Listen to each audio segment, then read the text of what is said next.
billionaire entrepreneur Elon Musk puts his money where his mouth is. I am personally guaranteeing that value and standing behind that guarantee with all of my assets. His greatest asset is his ability to take this big, big dream and make other people believe that it's true. The determined engineer's big dreams transformed 3 industries. I'm just wishing to any entities that are listening, please bless this launch. You know, here's an immigrant from South Africa coming to America to say, you know, NASA, that whole rocket thing you're doing with the space shuttle, I've got a better way. His better way meant risking everything. We had maybe about a week's worth of cash in the bank, or less. I had to make a choice then that either I took all of the capital that I had left from the sale of PayPal to eBay and invest that in Tesla, or Tesla would die. Others weren't so willing to take a chance on him or his companies. You put $90 billion, like 50 years worth of breaks into solar and wind, to Solyndra and Fisker and Tesla and Enter1. I mean, I had a friend who said you don't just pick the winners and losers, you pick the losers. It's very unlikely that the Tesla investment is ever repaid to the taxpayers. Electric vehicles are really not possible in ways that would be effective for most consumers still.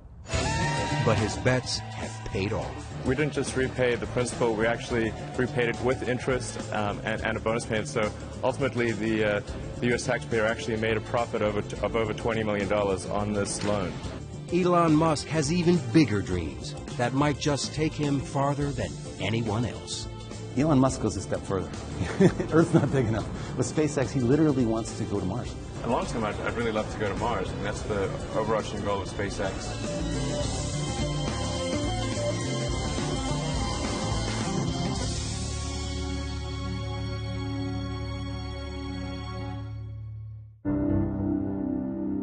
When I was a little kid, I was really scared of the dark. But then I sort of came to understand, okay, well, dark just means really the absence of photons in the visible wavelength, 400 to 700 nanometers. It's hard to believe that entrepreneur Elon Musk was ever afraid of anything. And Elon said, darkness is merely the absence of light. Then I thought, well, it's really silly to be afraid of a lack of photons. Then I wasn't afraid of the dark anymore after that. Once one of the kids said to him, look at the moon, it's 1 billion miles away. And he said, well, no, it's actually under 250,000 miles away. And they said, oh, Elon! Entrepreneur Elon Musk has spent his life proving people wrong. Growing up in South Africa, Musk was the oldest of 3 children and started school a year early. His father was an engineer. His mother, May, was a model and nutritionist. He was the youngest, he made about 2 days, and the shortest, and then he was this brilliant boy, and so people didn't really like him. So I was this little bookwormy kid and probably a bit of a smart aleck, so this is a recipe for disaster. Not that he told me much about it, but he was picked on quite a bit.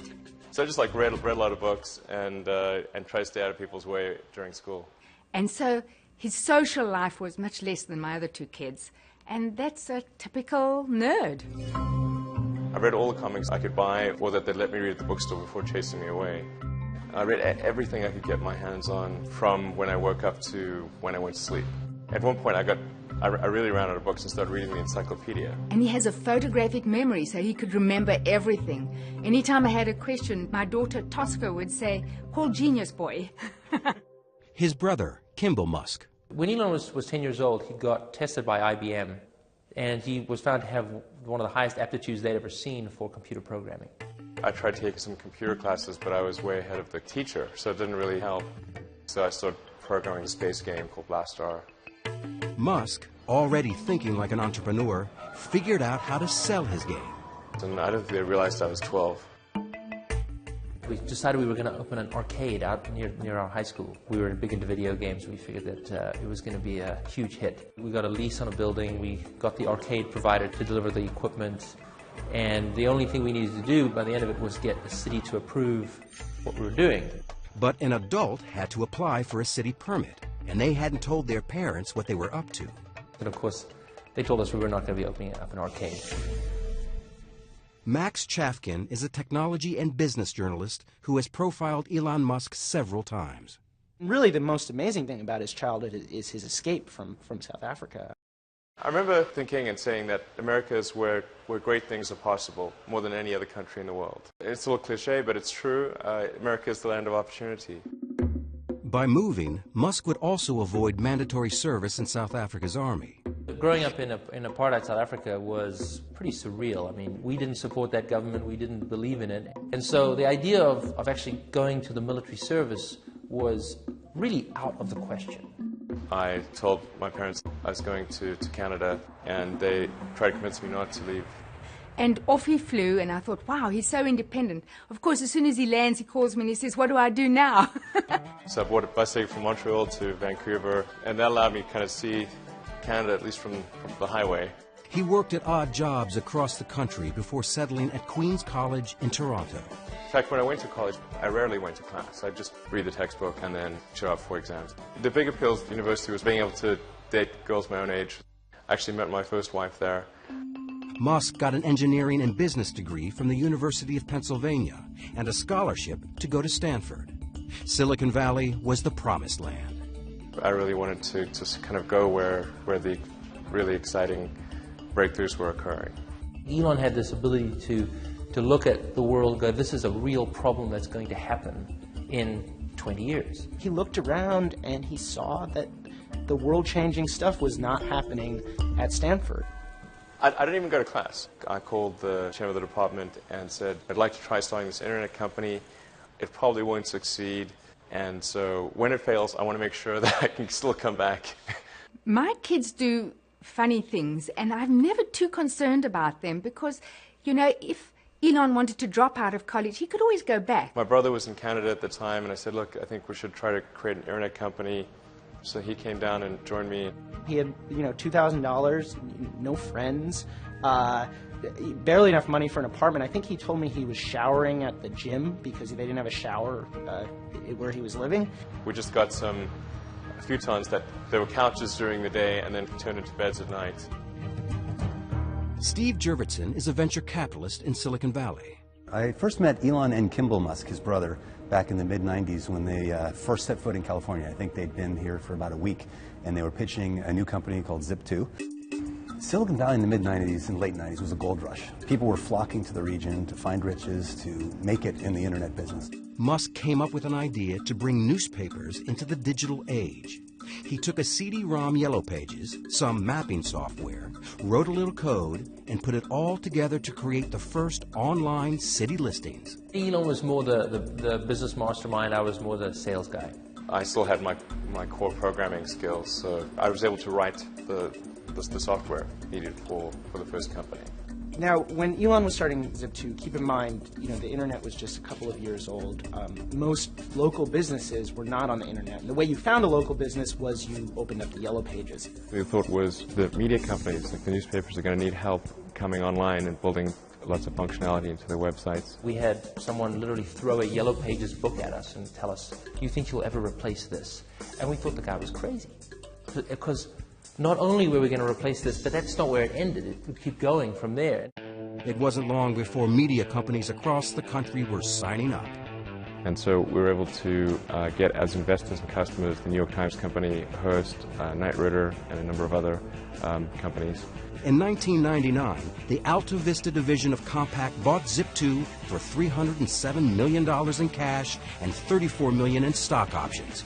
Musk was just 28 years old. I thought, that's crazy. Why would somebody pay such a huge amount of money for this little company that we have? It actually obviously turned out very well for them financially, so obviously they knew a lot more about it than I did. When the kids sold Zip2, it was the most exciting day. We couldn't believe it because you don't know in the internet world if you're going to, make $1 million or die tomorrow.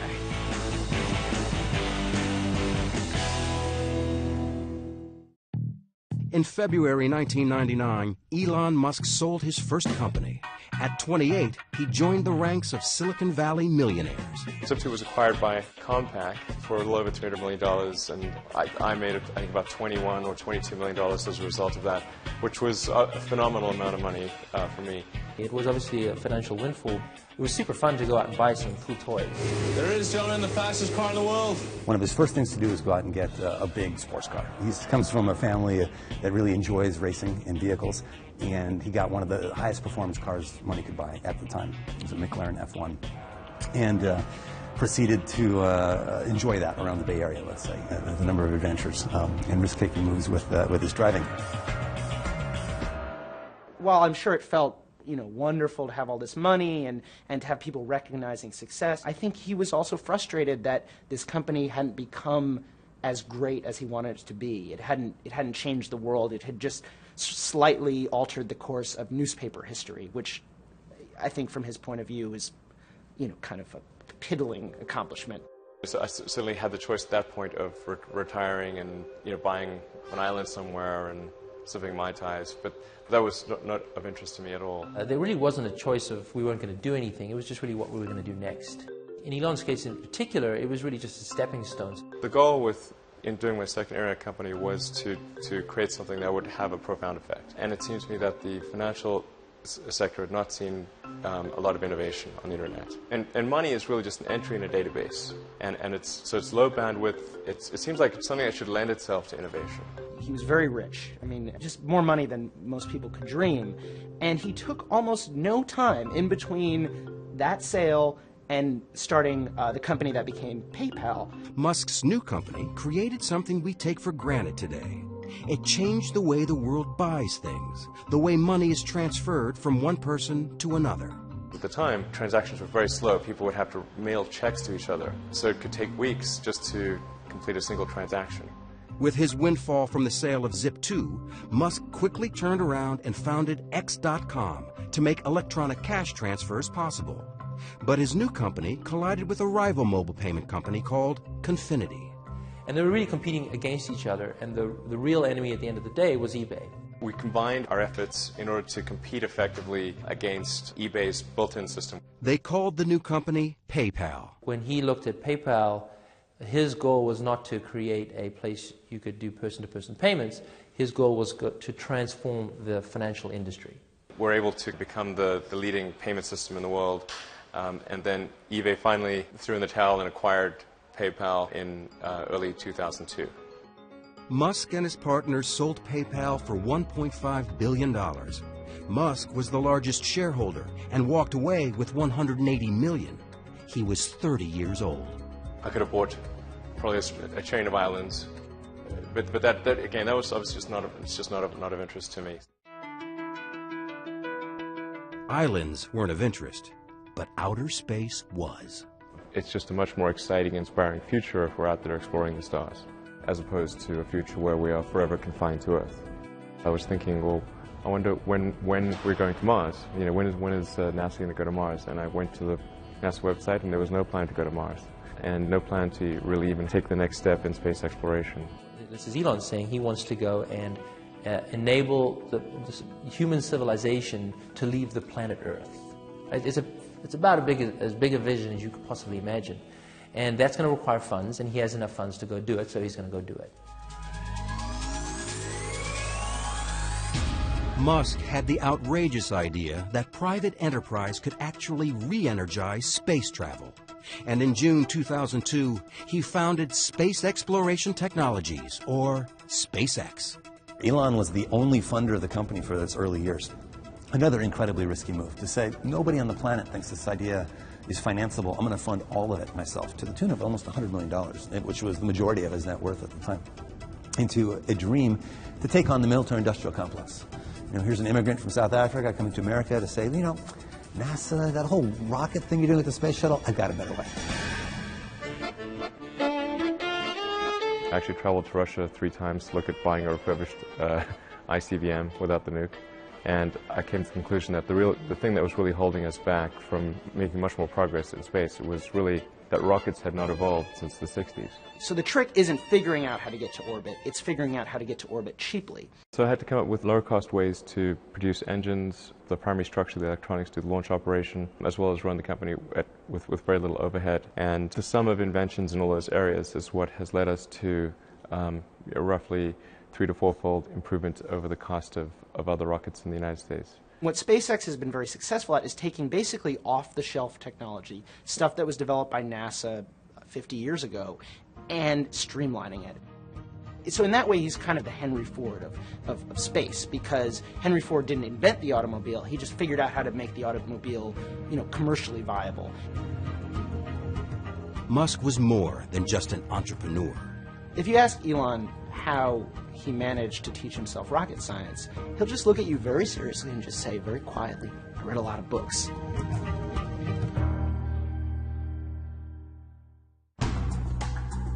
"32-year-old Elon Musk had his next big idea at his family's annual visit to Burning Man, the counterculture desert happening.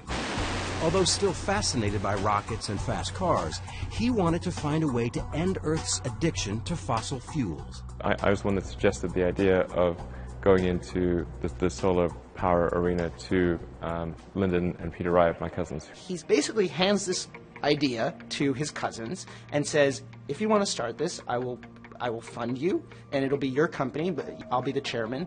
And they say, "Okay," and it works almost perfectly. What they've figured out is that if you sort of do 100 things 10% better in the area of solar cell installation for homeowners, you can dramatically consolidate an industry that's currently a bunch of mom and pop shops. So what Solar City did was they said, how about no money down? You want solar cells? We'll just put them in. You don't pay a cent. Right? It's like leasing a car, but even better. Solar City started in 5 western states and soon grew into the largest solar service provider in the U.S. The solar cells keep going. Solar City then owns those at the end of the lease. So it's a fascinating business model where in the long term they may become the largest energy generator in America off all of these rooftops. But renewable energy was just one part of a much bigger goal. Musk had a more ambitious plan for a sustainable future. He had this idea that he wanted to make electric cars, help humanity get off fossil fuels. And so Solar City is about sustainable energy creation, whereas Tesla is about sustainable energy consumption. In April 2004, Musk helped launch Tesla with $6.3 million of his own money. It was the first auto industry startup in decades, and the only one born in Silicon Valley. And it's really pretty simple. It's, make a high-priced car at low volume, because that's essentially the only thing we could afford to do. And then step 2 is a medium-priced car at medium volumes, and step 3 is a low-priced car at high volumes. Tesla's plan was to introduce a high-end, high-performance product to first attract outliers, then make an affordable car for the masses. Tesla's co-founder and first CEO, Martin Eberhard. We expect to change the way people think about electric cars with this car, and that we hope to open the market for us to sell other electric cars. But we also know that if you start off by saying, let's first change human nature and make everybody drive crummy little cars, that doesn't work. So instead, let's build a car that people want to drive. Let's build a car that's hot and desirable and beautiful, and convince people that driving an electric car is not a compromise. This idea of actually going in and putting it in a high-end car and breaking the mold of what an electric car was exciting. This is no longer going to be a golf cart. This is going to be a Ferrari. Any cops watching? Nope. Coast is clear. When we first saw Tesla, it had a good explanation for how they get to market without having to spend exorbitant amount of money, how they would create a brand and an object of desire in consumers, and each part of the story clicked together. He talked about Silicon Valley smarts being able to show Detroit how to do something that Detroit didn't think was possible. It's batteries, it's drive electronics, it's electric motors. Those are skills that are present in Silicon Valley and not present in Detroit. Tesla's revolutionary technology for the Roadster started with a computer battery as the power source for the automobile. J.B. Straubel, Tesla's chief technology officer, was the main designer of the electric powertrain. For the first time, it was possible to drive over 200 miles and have performance that was directly competitive with what a gasoline car could do.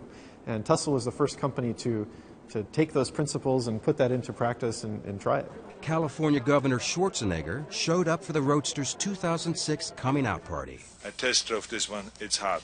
He bought one. So did Leonardo DiCaprio and George Clooney. But could Musk sell regular customers on his idea?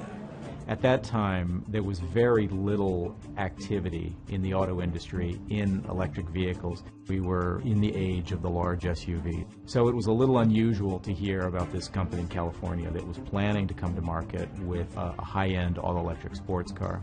We were very passionate about trying to make sure that this car was going to just throw down the gauntlet on what the technology could do and really prove to the world that electric vehicles, could be incredibly fast and could have incredibly long range. There was kind of a sense of adventure, doing these things for the first time and doing it in a really scrappy way. We did some of the very first battery packs in my garage in Menlo Park before we actually were able to rent a real office. The big issue for Tesla, as with all electric cars, has been the batteries, their cost, and how long they last. Eric Noble is president of CarLab, an automotive consulting firm that evaluates new cars and trucks. American consumers are very ready for battery electric vehicles. Unfortunately, battery electric vehicles aren't ready for American consumers. The first results at Tesla seem to support this gloomy forecast. Tesla, when we first started out, the thought was simple and really, obviously, in retrospect, quite naive, which was to make use of some technology that we develop ourselves, but also some technology that we'd license from AC propulsion, put that together and create an electric sports car that would be compelling. So, let's see, where did that fall apart? It fell apart when the team told Musk that the projected cost had skyrocketed from $65,000 to $140,000. As the problems mounted, Musk faced a do-or-die decision at Tesla. He would have to choose between investing his PayPal payoff or let his new company collapse. And Elon was looking at this and saying, the dream is still there, but oh my gosh, what have I got? I've got to get this under control.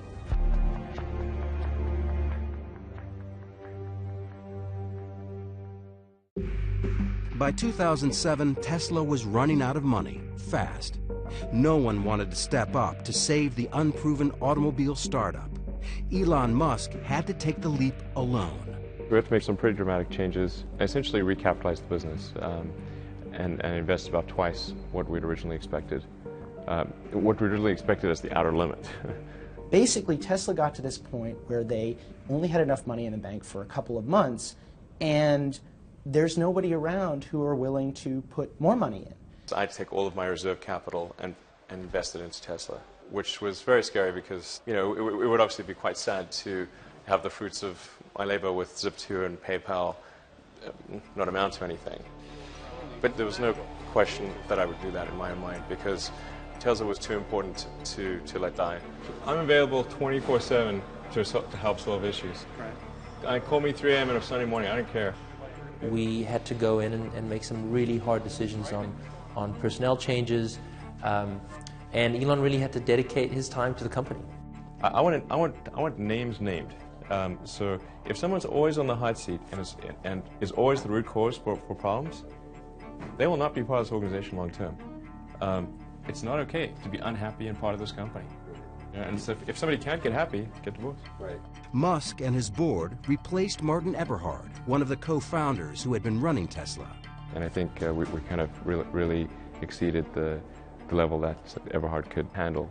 And that became apparent in 2007. We either were going to have to shut the company down or Elon was going to have to take over as CEO. It was actually a process of building a company as well as building a car. A lot of people that fit in very well with the company when it was extremely small, didn't end up fitting in as well when it was larger. Eberhard didn't go quietly. He sued Musk for libel, slander, and breach of contract. I believe that I was scapegoated to take the blame for the programs that were not run well. Musk resolved the dispute through mediation, but his company was in serious financial trouble. In September 2007, Musk flew to Germany with a scheme to raise extra cash by forging an alliance with Daimler-Mercedes. Daimler is the company that invented the internal combustion engine car, the maker of Mercedes, Smart, and their endorsement carries a great deal of weight.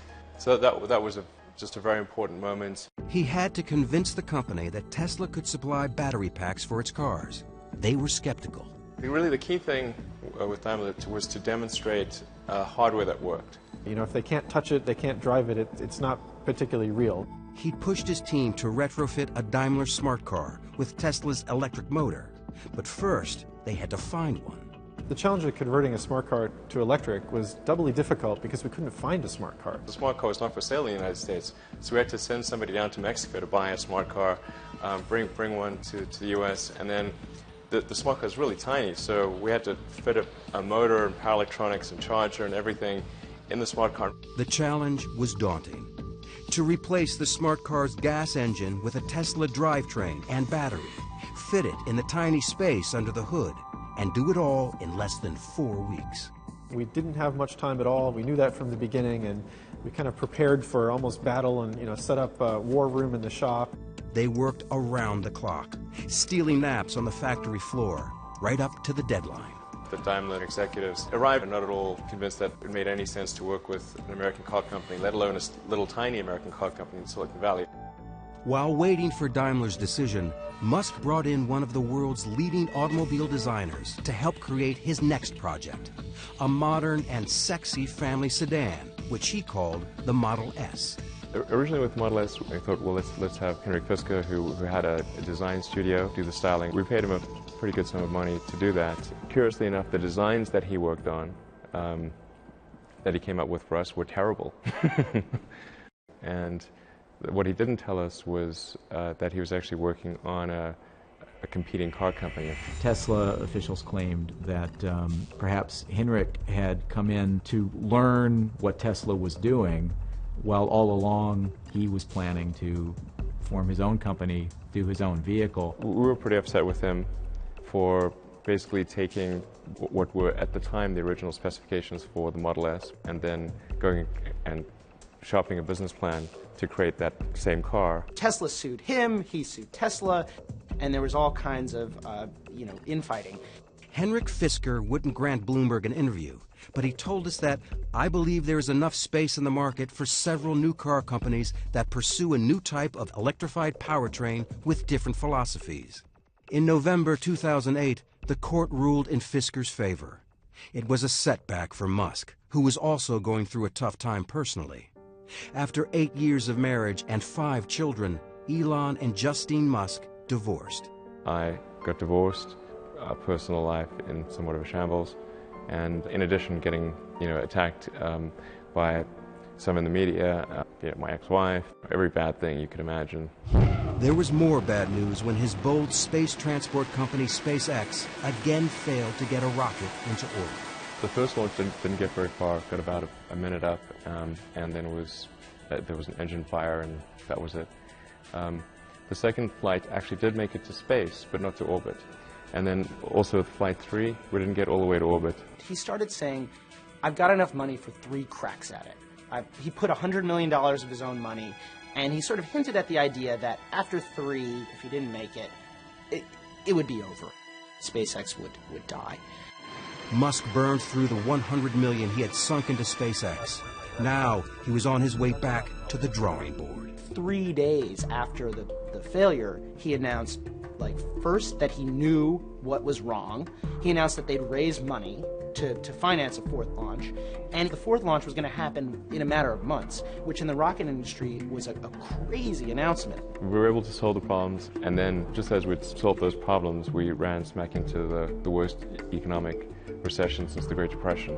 It's been one of the darkest days on Wall Street in recent memory. Stock markets falling the most since 9/11, the Dow off more than 500 points. This is what financial Armageddon looks like. Red screens that scream sell, sell, sell.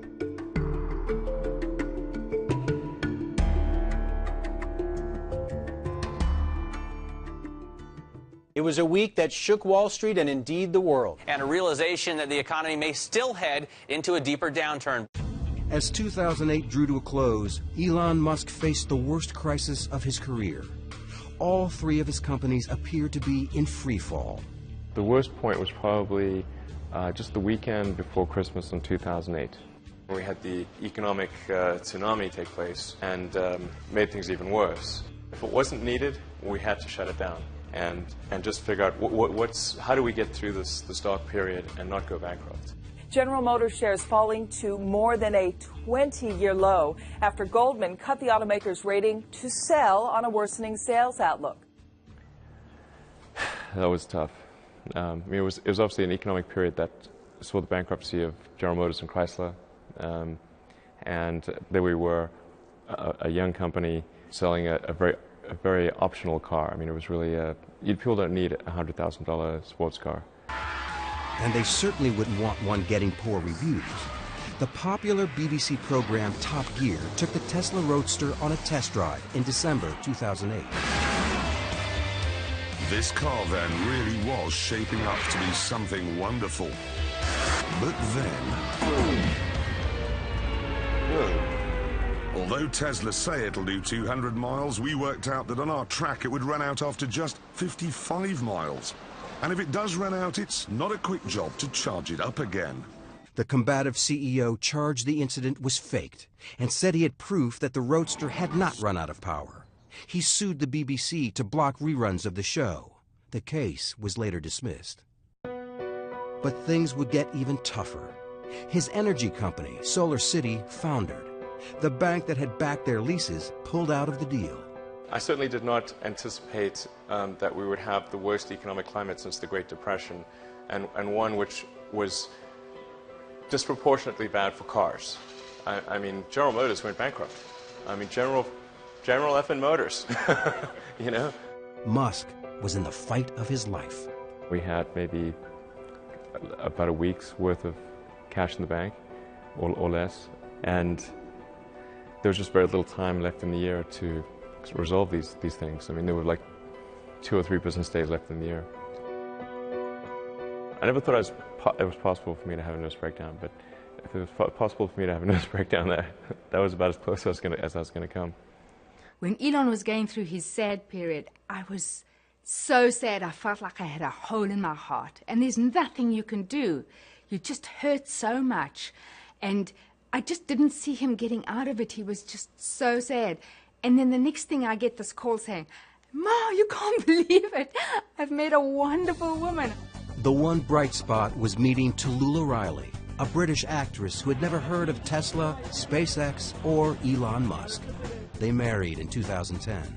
I thought he was some sort of hapless engineer that had wandered into a London club, and he just looked so forlorn. He was sort of just sat in a corner on his BlackBerry, and he looked really out of place and sad. I was, trying to be very sweet to him and sort of humouring him, going, "Oh yes," when he was going, "This is my rocket, and this is my car." Musk's personal life was looking up, and the future of SpaceX was finally taking off. We have liftoff. The 4th attempt to launch the Falcon 1 was a huge success. And 3 months later, NASA rewarded SpaceX with a $1.6 billion contract to resupply the International Space Station. But Musk had no time to celebrate. Tesla was on the verge of financial disaster. I had to make a choice then that either I took all of the capital that I had left from the sale of PayPal to eBay and invest that in Tesla, or Tesla would die. The company is really teetering on the brink of failure. And there's this board meeting late in 2008 where they're discussing what's going to happen. And Elon just says, "Well, I'm going to raise a $40 million round to keep the company going." And the board members are kind of wondering, well, how's he going to do that?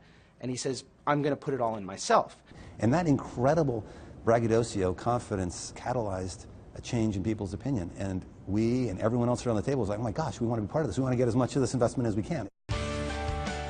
He saved the company in its darkest hour with an act of heroism that is hard to describe.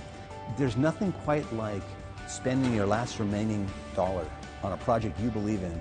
It was thankfully a good week, but definitely took its toll from a mental strain standpoint. I think I've mentally just burned out a few circuits.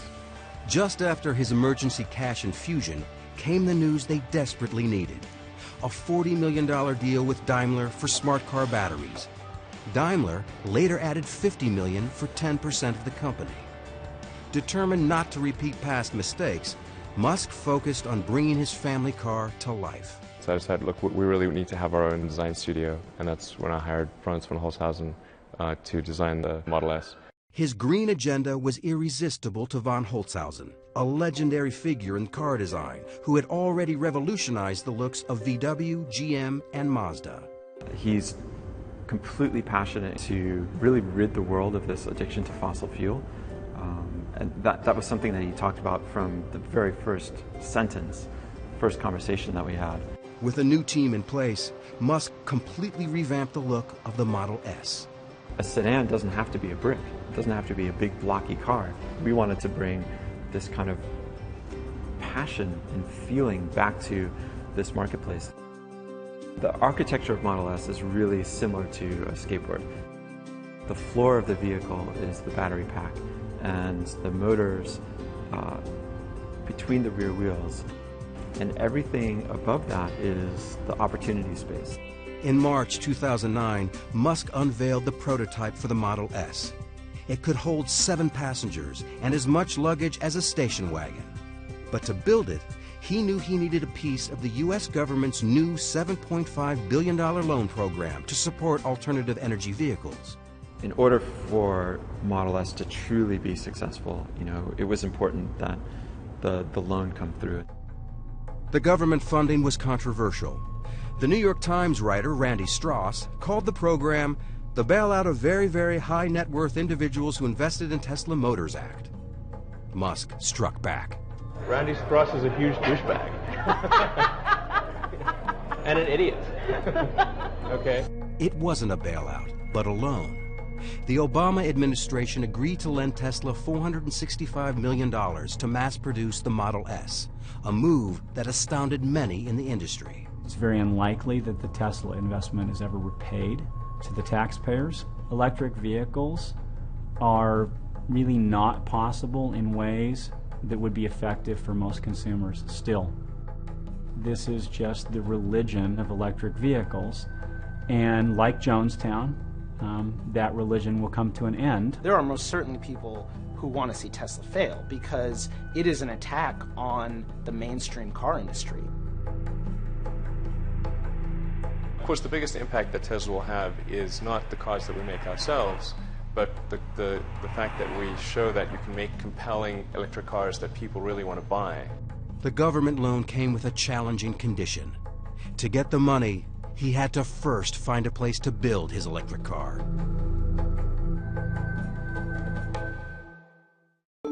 Tesla burned through $300 million since 2003.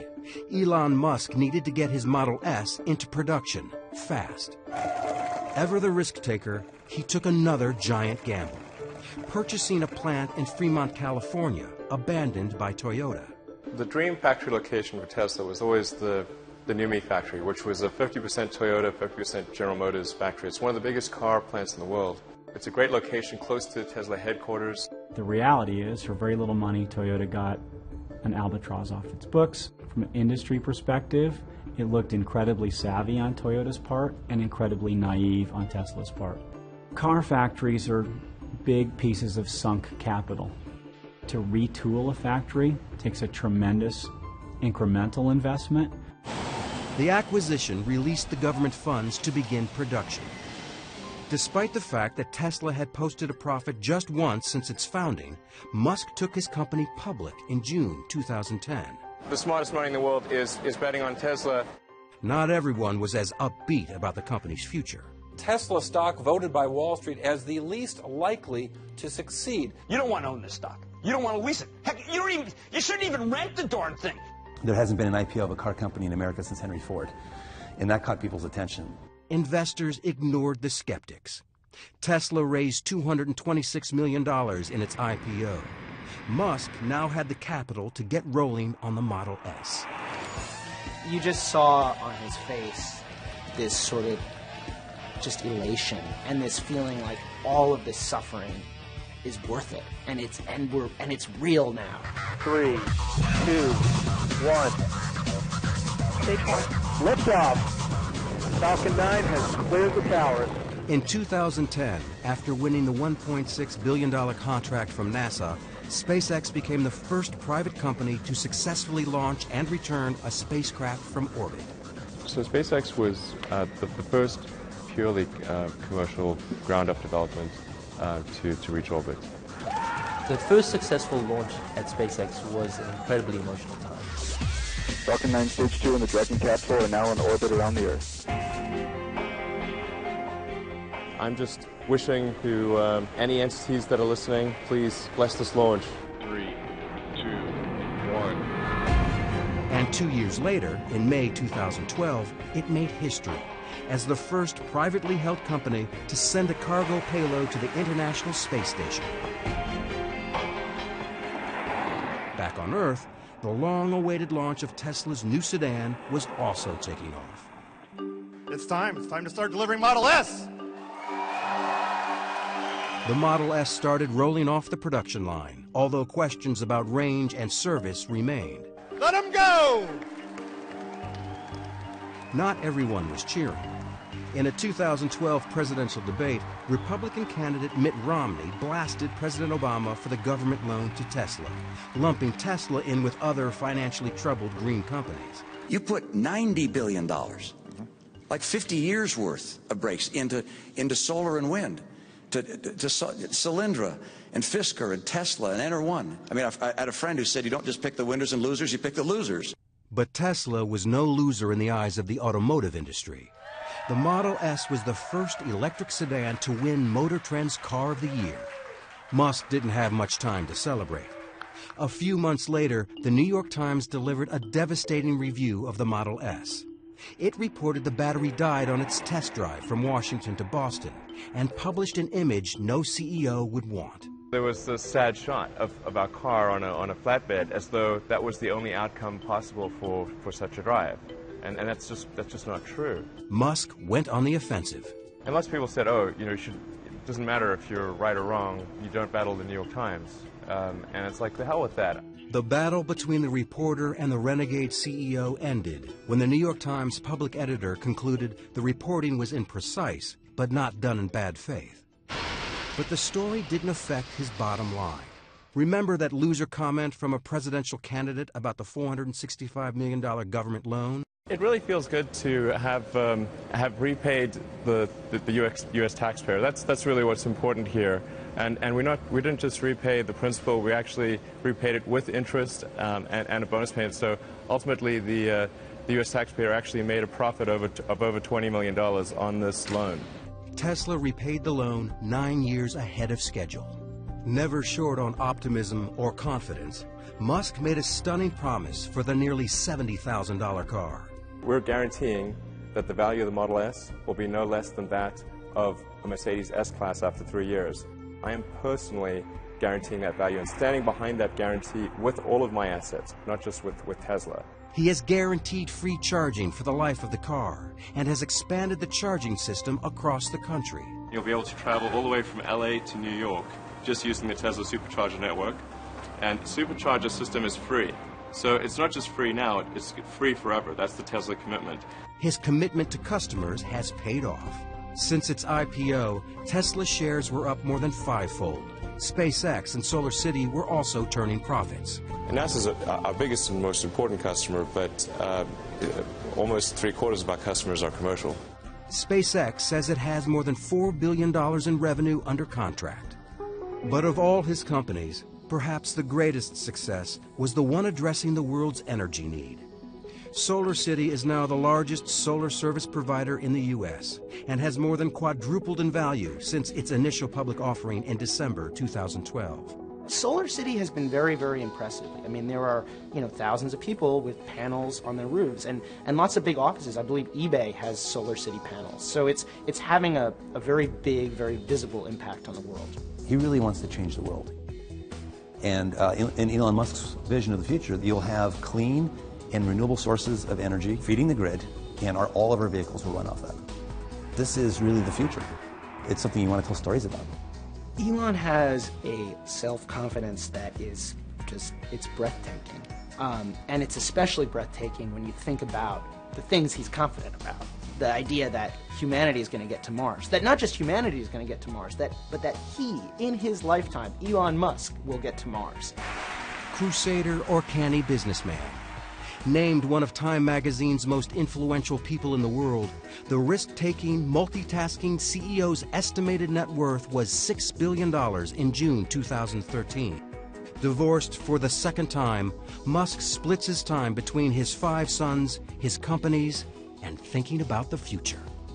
Just, is it significant? Really, the question is, are things I'm working on, are they really going to matter, or do they have the potential for really mattering?